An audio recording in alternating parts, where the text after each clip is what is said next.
The day it began, the sun over Yaoundé hung low and dusty, like an old bulb refusing to die. Joseph Mfor, a taxi driver by trade, a dreamer by necessity, had just finished another losing day.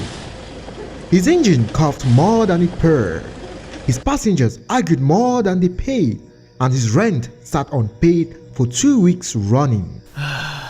He parked at the roadside near Mokolo Market, where the streets were thick with exhaust and shouting. Vendors sold everything: second-hand shoes, broken radios, used watches, even cracked mirrors. He stepped out, stretched his back, and muttered to himself, "If luck were a person, she would have long divorced me." That was when he saw the old man. He sat by a roasted wheelbarrow under a crooked umbrella. Spread before him were mirrors, big, small, round, cracked, each one catching the late sun in strange ways. "You there?" The old man called. His voice was cracked like his words. "Driver, come, I have one for you." Joseph laughed. "One what?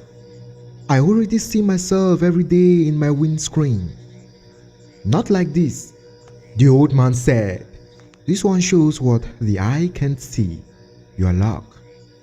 Joseph hesitated, partly amused, partly curious. "How much?" "Not much," the man said, lifting a small square mirror the size of a car's rear view glass. Its frame was black wood, carved with spiral lines. "You pay what your pocket allows, but once you look, it knows you." Joseph rolled his eyes. Old men and their riddles. So if I buy it and my luck no change, I bring it back? The man's smile faded. "No one ever brings it back." He said it so simply that Joseph almost shivered. But poverty makes men bold. He pulled a 1,000-franc note from his wallet, his last for the day, and handed it over. The man nodded. "Remember, only look in it once each morning before work. When the mirror shines bright, your path will be smooth. When it turns dark, stay home. Do not drive, do not tempt fate." Joseph smirked.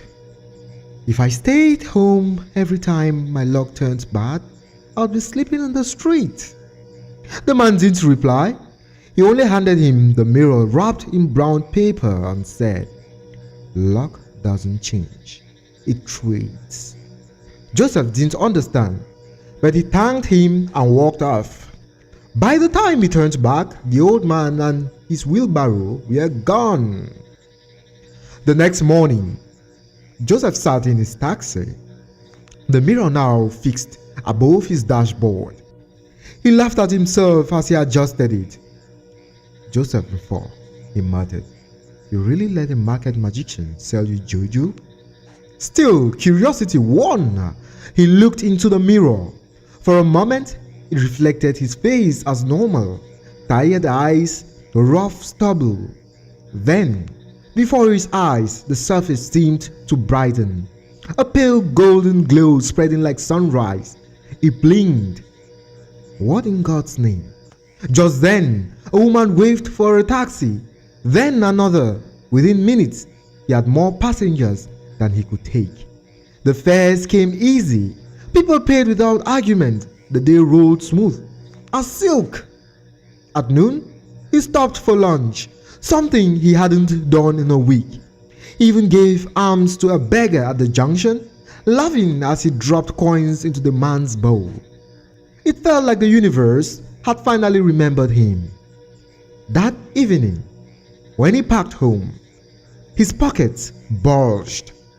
He thought of the old man's warning, that when the mirror shines, your path is clear, and it had.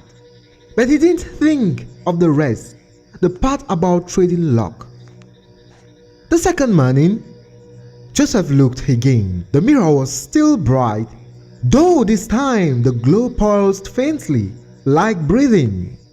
He drove out, humming to himself. Midday, he heard a commotion at the junction. A small crowd gathered near the gutter.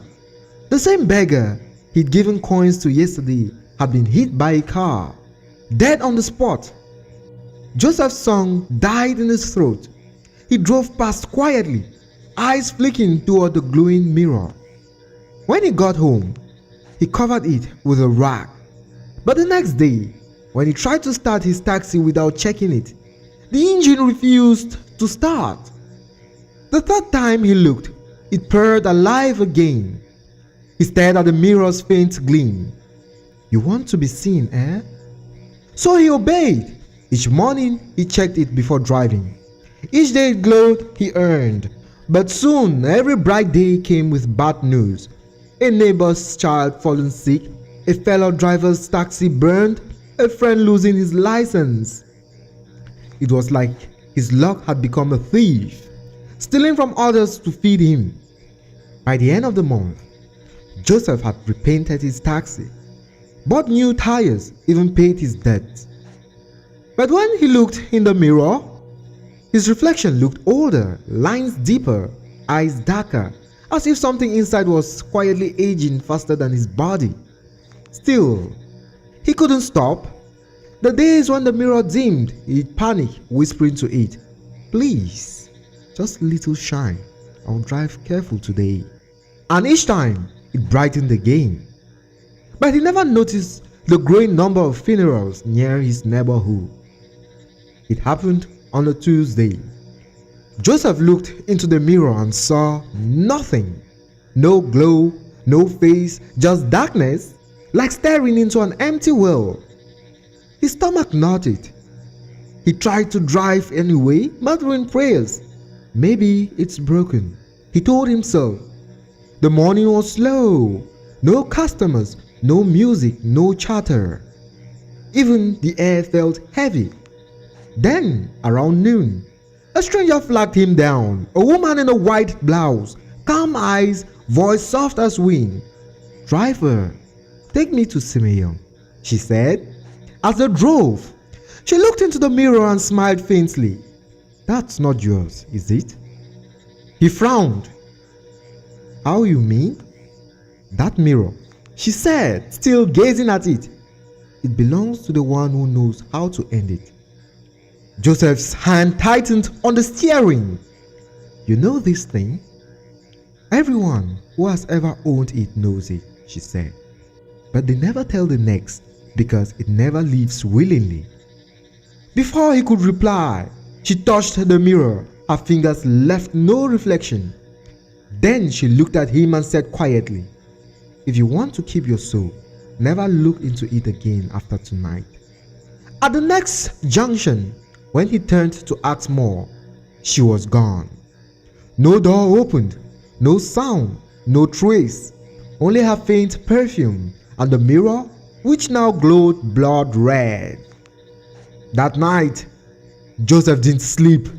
He sat staring at the mirror, covered in a thin cloth, as thunder rolled over the city. He thought of the beggar, his dead friends, his sudden fortune. He thought of the old man's words, "Luck doesn't change, it trades." Around midnight, he pulled the cloth off. The mirror shone like a small sun, light spilling over the walls. His reflection was gone. In its place stood a dim outline, a shape breathing in sync with him, its eyes hollow. "You want me?" he whispered. "You've had me all along."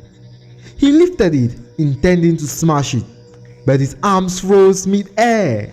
His muscles refused to move. The glow brightened until it filled the room, and his voice became a whisper. "Fine.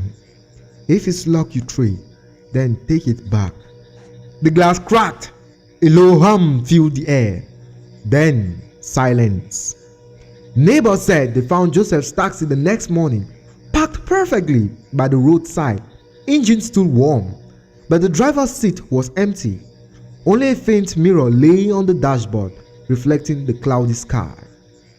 Months later, A new driver bought that same taxi at auction. The first morning he cleaned the dashboard and found a small mirror taped beneath. He laughed, thinking it was decoration.